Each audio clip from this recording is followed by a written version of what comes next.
Wait there. I'll open the gate. I'd rather it remained shut.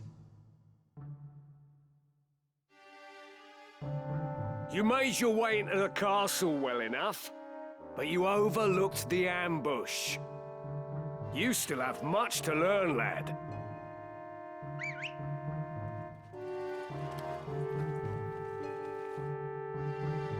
We're surrounded. Don't take it too hard, eh? Experience always tells. You may have the noble blood, but I've been making wives into widows since long before you were born. In battle, I am your better. Come, Ramza. It's you and me now. For what it's worth, I'm sorry it's come to this.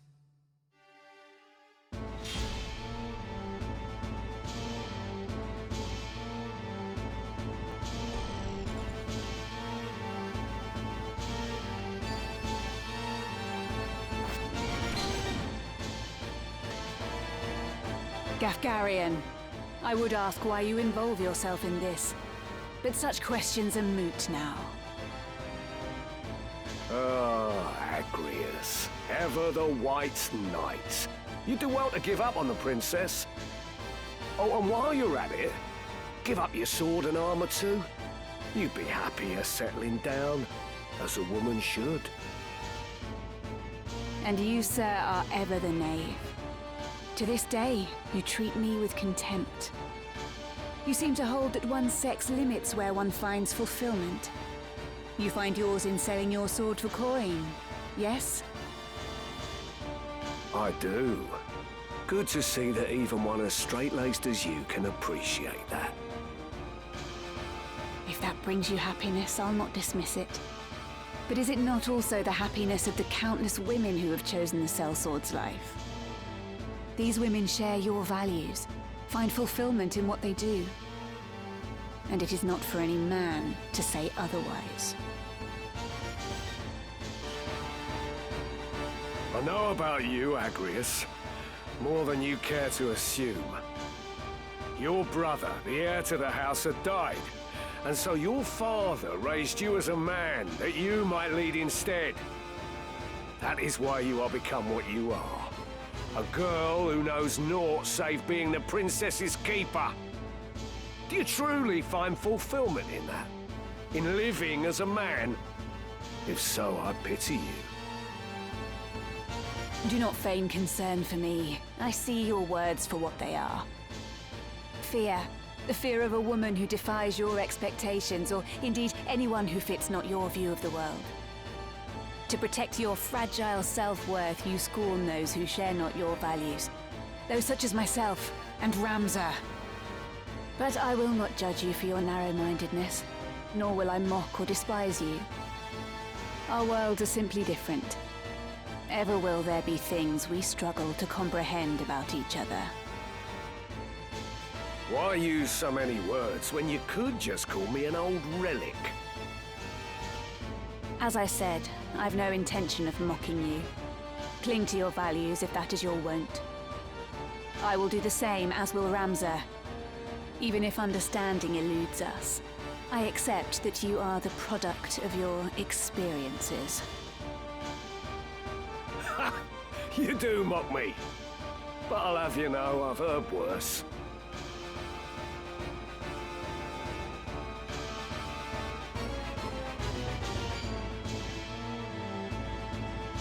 By divine will unencumbered, by darkness empowered, Shadow Blade!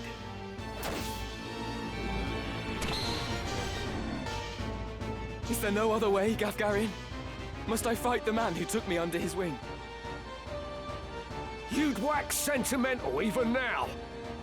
You'll not survive long that way, lad. Mayhap not.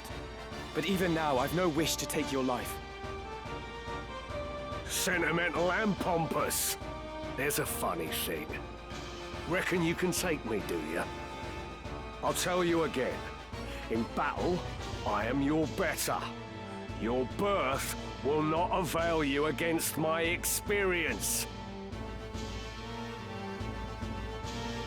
After I shed the Bael's name, I set out to make my way as but another soldier. You were the one who guided me when I found myself adrift, Gafgarian. Were it not for you, I would not be here now. And you wish to thank me for rearing you into a fine young man, is that it? Give over, boy. I'll not hear this maudlin blather. Such is for your family. We both took up the sword and found purpose in battle, aye. But we're otherwise naught to one another. This I understand full well. Nonetheless, I am grateful to you. Through you, I have had experiences no amount of privilege could have afforded me. I have grown. So for what it is worth, I bear you no ill will. You waste your final words on tripe! A highborn brat to the marrow you are.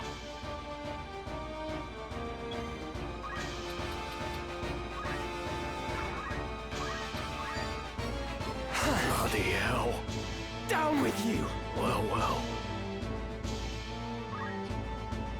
That I should fall to a mere boy. Well fought, Ramza. Well fought. A fool though you are, I could never bring myself to dislike you. Goodbye, Gafgarian.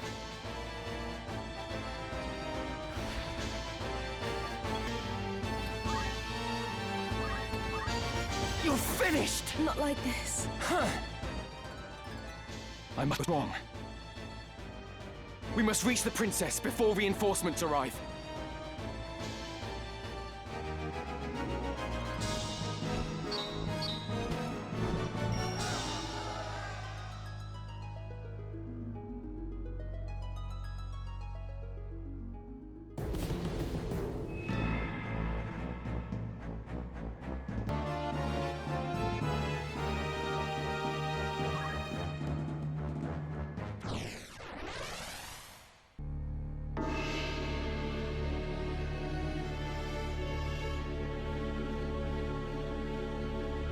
I see Gafgarian's sword was no match for his words. Then again, perhaps the fault lies with his adversary.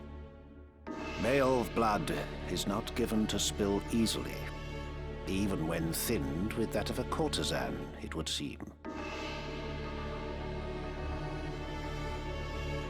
But enough is enough. You overstay your welcome. As I am loath to waste time and effort, I shall make you an offer. Leave the Aura site, and then leave Lionel. Refuse, and you will find my hospitality wanting. Where is Lady Ivalice? You mean to free her? What then? House Baelv would see her dead. That is why you defied your kin, thereby marking yourself an outcast, and came to me, seeking the Church's aid. By taking the princess into my care, I merely granted you your wish. What would you have of me now? Answer me! Where is Lady Ivalice? Bound for Zeltenia. Her Highness has chosen to accept our hand in aid over yours. You lie! I'll not be deceived. Her Highness undertakes to claim the throne of her own volition. She spreads her wings. Even so, she will need a steady hand to guide her, and yours falters. Who better then than us to stand at her side? She saw this. Why not you? There's no reason you should not join us as well. The thought of besting your brothers holds no allure. We care no less for this world's fate than you. Together, we can change Ivalice for the better. I have no wish to change the world. But nor can I stand by while our people suffer and die on the whim of some select few. Do you truly believe you can change it? Not even I am so naive as that. nescient humility from one possessed of such an artifact. That stone you hold can twist the very weave of nature, to say nothing of the world. Yet I fear my efforts are wasted on you. Though artful are the words of man, conviction they do lack. You place your faith in the unseen, upholding such a sacred truth. Ignorance begets ignorance as the blind lead the blind, and I despair to see it. I despair of mankind. Very well. I will demonstrate the stone's power. The power of God's true!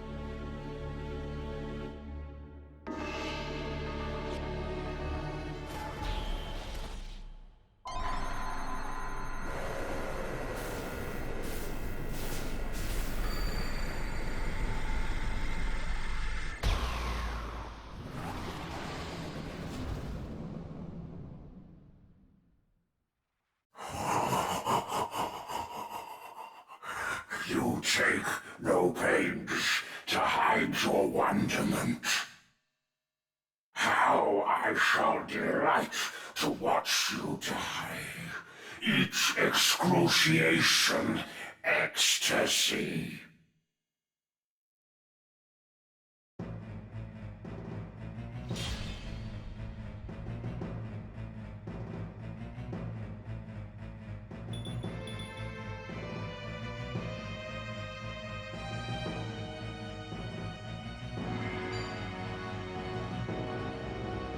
Tremble in fear!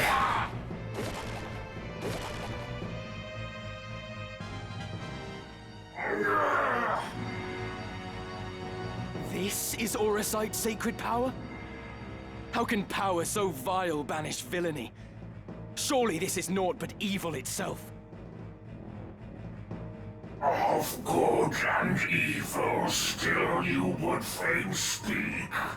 Beneath concern such empty notions fall. Although no more ought I expect of you. Afore the ocean of Lucavi power, the minds of men are naught but trickling streams. The power of the Lucavi? What are you? What have you done with the Cardinal?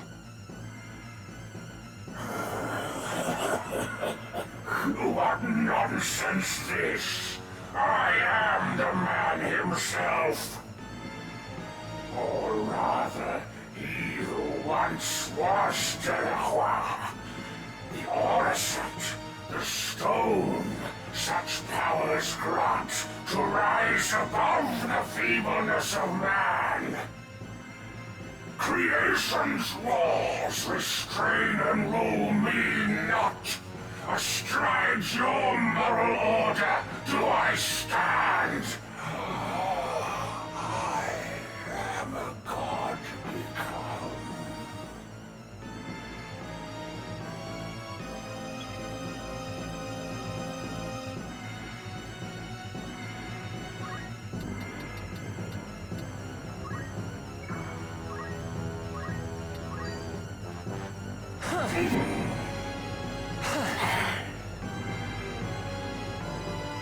Here I go.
Now I'll show you.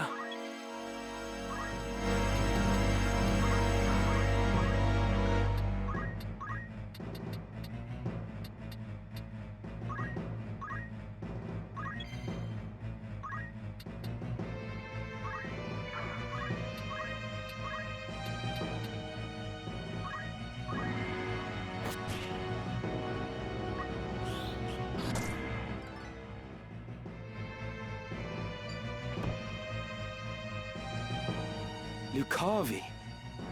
If memory serves, the word is ancient Ivalician for transcendent one. But can it be possible? Can he truly have transcended mortality? A god I am. No simpler terms there are. No divinity would assume a form so foul. You are no being of immaculate light. The Heavenly Father, maker of our world.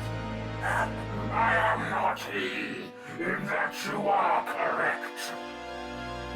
Have you believed in being so divine, possessed of boundless power and knowledge both? I fear to say that such do not exist, though utter this a cardinal or not. Then you have deceived the people, and admit as much.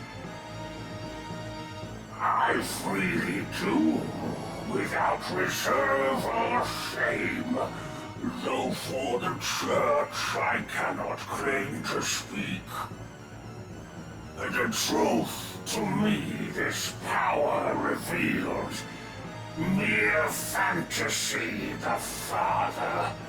Words in ink and air.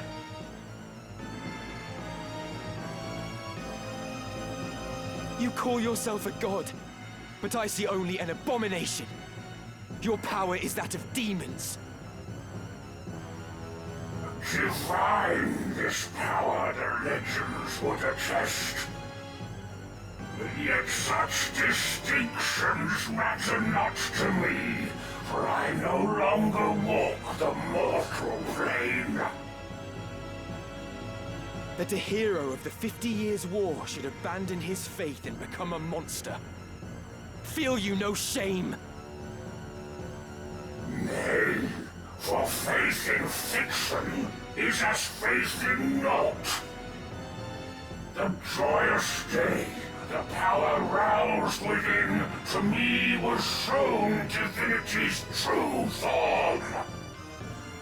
My fervent most desire was then fulfilled by the one God to whom I bend the knee. This self-same God Adora surely sought, yet with their selfish ends to satisfy, the truth did his disciples warp and twist. A cruel and ugly truth that I embraced. Are there more of you? Other Lucavi? What need have you to know? Who here will die? A maggot crushed and broken underfoot.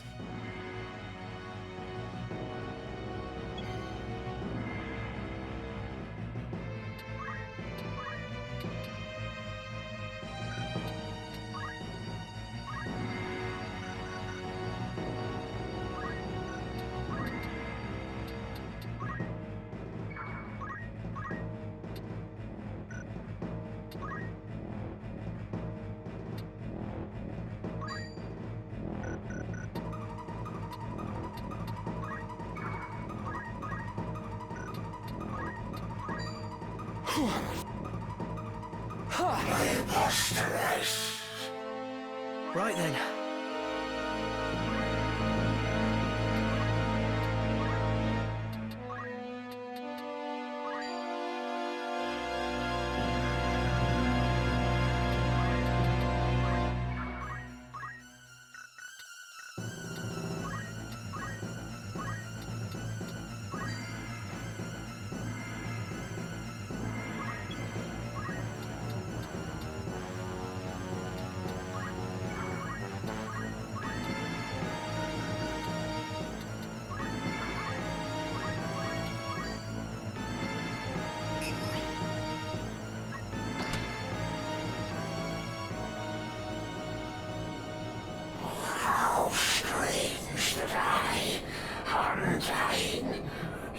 should die. A death come ere High Sheriff could descend. Oh, would that these eyes could witness bear.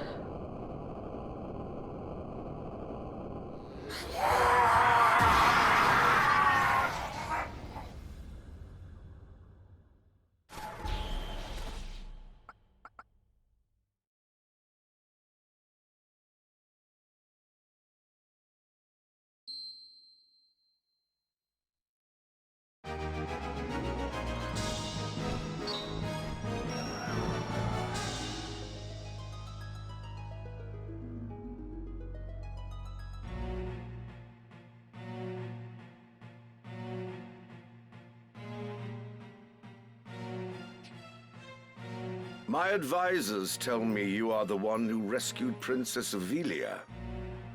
I would have you tell me more.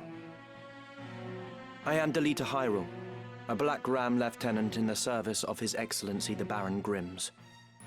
His Excellency dispatched me to rescue the princess, and so I did, disguised as one of your own. A sheep in lion's clothing. Now I have returned. Hyrule, you say? That is not a name I've heard before. I had thought Baron Grimms and his Black Rams felled in battle against the Eye a fortnight past. Indeed. That dark news spurred me to return with all the greater haste. 'Tis only by virtue of my mission that I was spared the fate of my comrades. May the Father grant them rest. How fares the princess? She is weary yet from her long journey. She sleeps as if among the dead. I can well imagine. Now, is it true you brought a prisoner? It is. The man is privy to the conspiracy, and I would have him lay it bare to your grace. Bring the prisoner forth.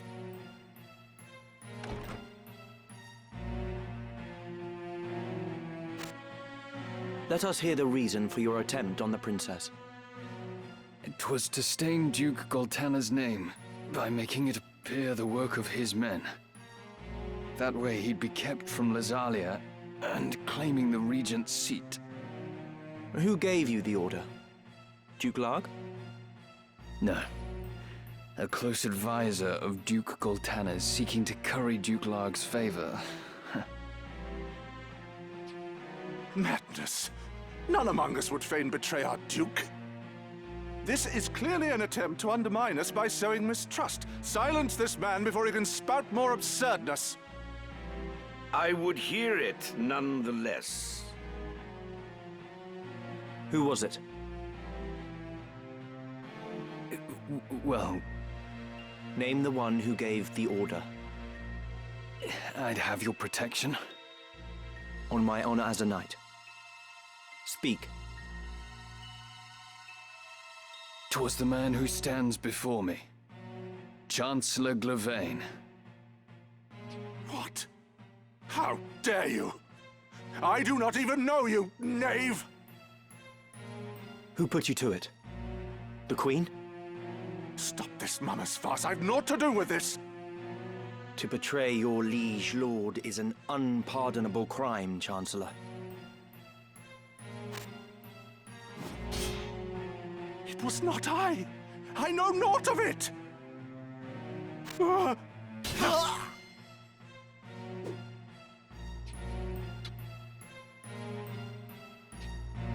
Forgive me if I presume overmuch, Your Grace, but now is not the time for bandied words.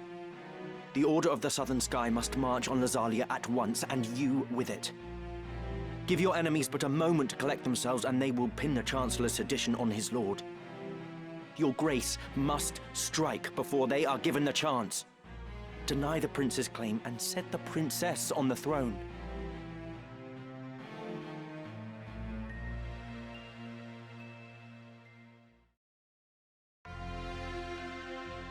Following his sack of the royal capital of Lazalia, Duke Goltana, the Black Lion, banished Queen Lucavi to Besselat for her hand in the conspiracy, and crowned Princess Ivalice queen. But Duke Larg, the White Lion, insisting that Prince Orinus was the true and rightful heir, at once crowned the child prince and declared himself regent. Moving then to free Luveria, Duke Larg dispatched the Order of the Northern Sky to Besselat in the name of the new crowned king. Duke Goltana, in turn, set the Southern Sky to march in Ovilia's name. The curtain had risen on what history would one day record as the War of the Lions.